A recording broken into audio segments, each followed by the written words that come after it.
नई शिक्षा नीति भारत के सभी छात्रों को वर्ल्ड क्लास और हाई क्लास क्वालिटी वाली शिक्षा देने के लक्ष्य से बनाई गई है। इस नीति से छात्रों को कॉग्निटिव कैपेसिटीज और प्रॉब्लम सॉल्विंग एटीट्यूड को उजागर करने का प्रयास है। नई शिक्षा नीति भारत के सभी युवाओं में सामाजिक, नैतिक और भावनात्मक क्षमता को भी विकसित। यह शिक्षा नीति न केवल छात्रों के लिए है बल्कि पूरे इंडियन एजुकेशन सिस्टम को एडवांस करने के लिए बनाई गई है, जिसमें छात्र, शिक्षक और पूरा शिक्षा सिस्टम शामिल है। यह राष्ट्रीय शिक्षा नीति टेक्नोलॉजी, एआई, डाटा साइंस को शिक्षा के क्षेत्र में अपनाकर इसमें और क्वालिटी लाने का प्रयास करेगी। साथ ही टीचिंग प्रोफेशंस में प्रवेश करने के लिए सर्वश्रेष्ठ और प्रतिभाशाली शिक्षकों को भर्ती के लिए पर्याप्त ट्रेनिंग और असेसमेंट मॉडल को बनाने में भी काम करेगी। नेशनल एजुकेशन पॉलिसी 2020 के तहत भारत की शिक्षा व्यवस्था में कई तरह के बदलाव होने जा रहे हैं। इनमें से एक बड़ा बदलाव बोर्ड परीक्षा को लेकर भी है। केंद्रीय शिक्षा मंत्री धर्मेंद्र प्रधान ने साल में 2 बार बोर्ड परीक्षा करवाने की जानकारी दी थी। अब इसकी शुरुआत होने जा रही है।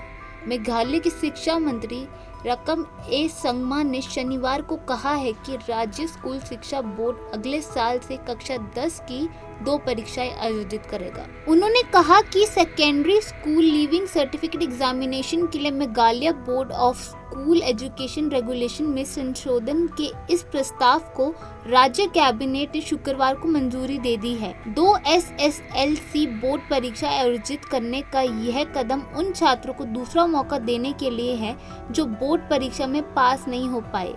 संगमा ने कहा 2025 की शुरुआत से NBOSE हर साल 2 SSLC बोर्ड परीक्षाएं आयोजित करेगा।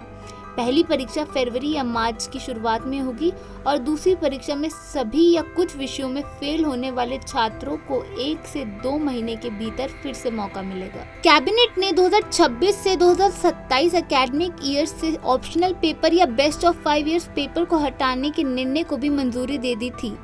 इसका मतलब ये है कि 2026 से 2027 के सभी छात्रों को बोर्ड परीक्षा में सभी 6 विषयों में पास होना होगा। कैबिनेट ने मेघालय पब्लिक स्कूल सेवा नियम, मेघालय अधीनस्थ जल संसाधन इंजीनियरिंग सेवा नियम 2024 और फार्मर एम्पावरमेंट कमीशन बिल 2024 के लिए भी सेवा नियमों को भी मंजूरी दे दी थी। बता दें कि साल 2025 से 26 में होने वाली बोर्ड परीक्षाओं के लिए 2 प्लान बनाए गए हैं। पहले प्लान में साल में 2 बार बोर्ड परीक्षा शामिल है, जिसमें स्टूडेंट्स को बेहतर रिजल्ट मिलेगा, उसी को फाइनल में माना जाएगा। वहीं दूसरे प्लान में बोर्ड परीक्षाओं को सेमेस्टर वाइज करवाना है, यानी छात्रों को पूरा सिलेबस 6 महीने में कवर किया जाएगा और सेमेस्टर वाइज परीक्षा होगी।